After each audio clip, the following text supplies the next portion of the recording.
Friends, RK news తెలంగాణకు స్వాగతం. ఈరోజు ముఖ్యాంశాలు: నిరసన నిర్బంధం, రైతు భరోసా దొంగపై ఆందోళన జరపకుండా సర్కార్ ఉక్కుపాదం, పోలీసులను ప్రయోగించి అరెస్టులు. మధురానగర్ లో మాజీ ఎమ్మెల్యే సుంకె రవికుమార్ ఔద్ అరెస్ట్, గంగాధర మండలంలో నాయకులను అదుపులోకి తీసుకున్న పోలీసులు. వరంగల్లో మాజీ ఎమ్మెల్యే పెద్ది సహా పలువురు బీఆర్ఎస్ నేతల నిర్బంధం, వినతి పత్రం ఇవ్వనివ్వరా.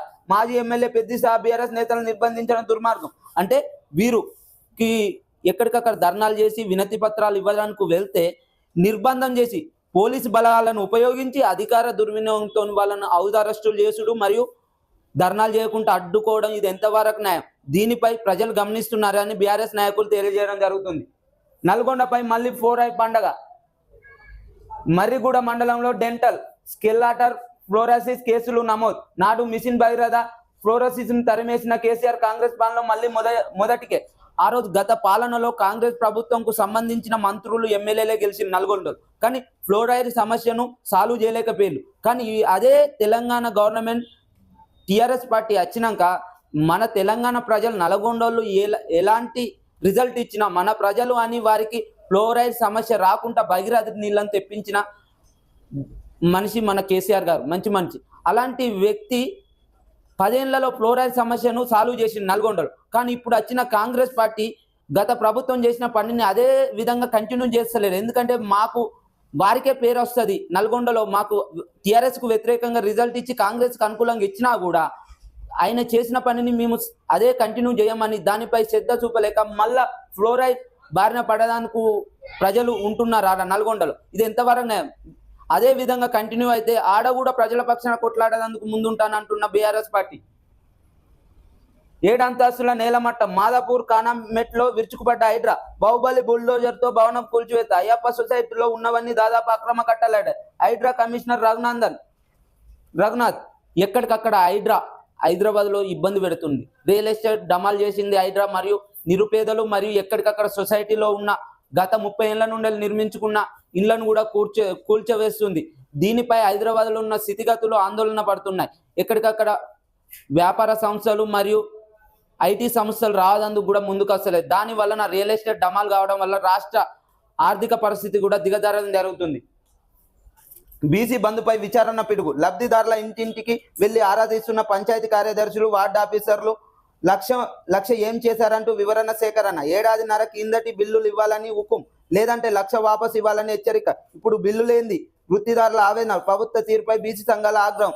ఆ రోజు బీసీ బంద్ అని స్వశిష్టాత్మకంగా పెట్టిన కేసీఆర్ గారు ఫస్ట్ విడతలో ఒక్కొక్కరికి చేతి వృత్తుల వరకు 1,00,000 రూపాయలు ఇవ్వడం జరిగింది.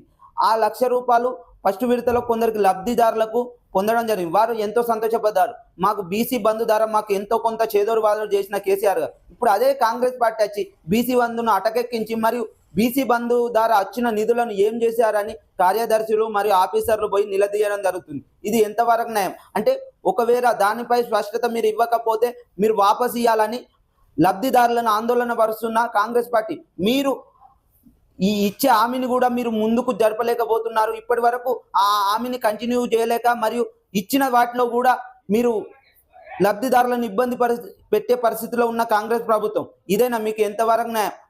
రాబోయే కాలంలో తెలంగాణ ప్రజలు మీకు సరైన గుణపాఠం తెలియజేస్తారని తెలంగాణ ప్రజలు కోరుకుంటున్నారు. నిబంధనల ప్రకారమే పట్టాలు, కక్ష సాధింపులే లక్ష్యంగా కేసులు. సిరిసిల్ల కేంద్రంగా కక్ష రాజకీయాలు. అధికార పార్టీ నేతల ఒత్తిళ్లకు లొంగుతున్న అధికారులు. ఉన్నతాధికారి ఆదేశాల మేరకు తప్పుడు నివేదికలు. శతాబ్దాలుగా ఉన్న రికార్డులు తప్పంటూ రిపోర్టర్లు. కాంగ్రెస్ హయాంలోనే అమలులోకి పీఓటీ చట్టం. బీఆర్ఎస్ పైకి నెట్టేందుకు తప్పుడు ప్రచారం. ఇప్పుడు ఎక్కడ రాష్ట్రంలో ఉన్న సమస్యలు లేవని సిరిసిల్ల నియోజకవర్గాన్ని టార్గెట్ చేసిన రాష్ట్ర ప్రభుత్వం. కేటీఆర్ గారు ప్రజల పక్షాన ప్రతిపక్షంగా కూకొని వారి సమస్యలపై ప్రభుత్వాన్ని నిలదీస్తున్నాడని కేసీఆర్ని టార్గెట్ చేసి ఎక్కడికక్కడ సిరిసిల్లలో ఉన్న నియోజకవర్గంలో ఉన్న నాయకులను, టీఆర్ఎస్ పార్టీలో ఉన్న నాయకులనే టార్గెట్ చేసి కేసుల పాలు చేయడానికి ముందొస్తున్న కాంగ్రెస్ పార్టీ ఇది ఎంతవరకు కక్షపూరితమైన రాజకీయం చేస్తుంది.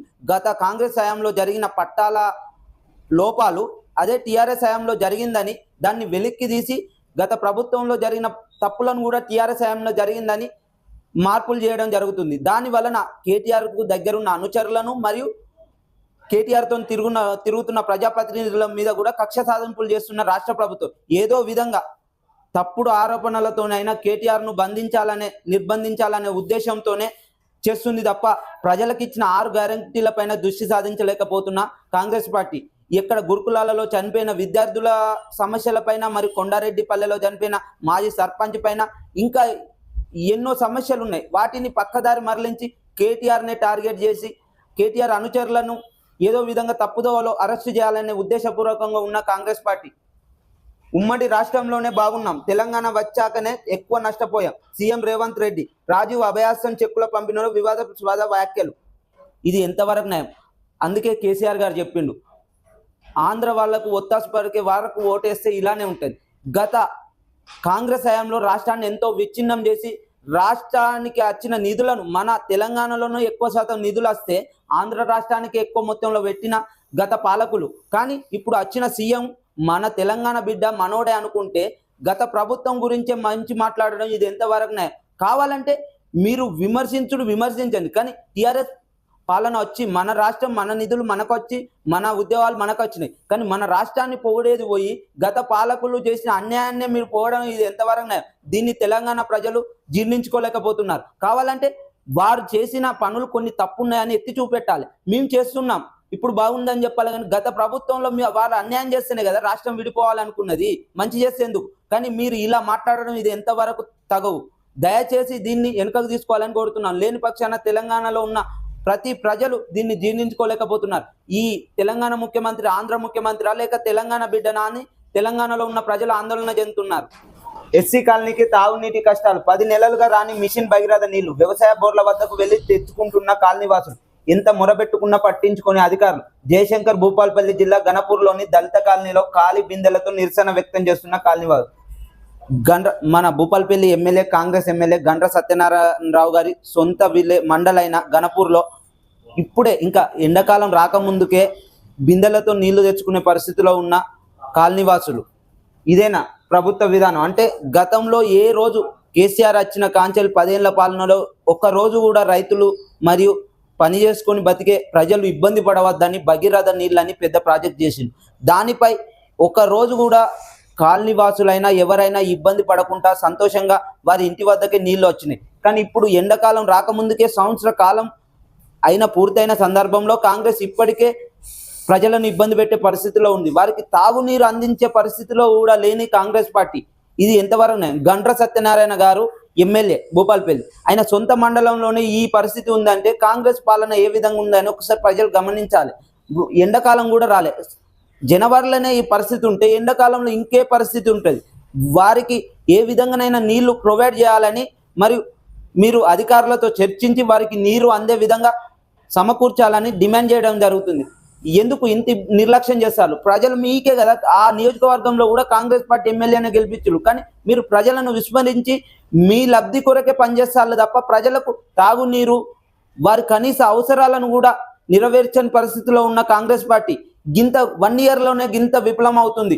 దీనిపై ప్రజలు గమనిస్తున్నారు. గత పాలనలో మాకు ఎలాంటి ఇబ్బంది కలగలే వాటర్ మీద, కానీ సంవత్సరం పూర్తయిన వెంటనే గింత ఇబ్బందా అని గణపూర్ ప్రజలు వాసులు ఇబ్బంది పడే పరిస్థితిలో ఉన్నారు. ఎక్కడ చెత్త అక్కడే నగరంలో పడేసిన పారిశుద్ధం పట్టించుకొని బల్దీ అధికారులు, దుర్వాసనతో ఇబ్బందులు పడుతున్న ప్రజలు. ఇది పరిస్థితి.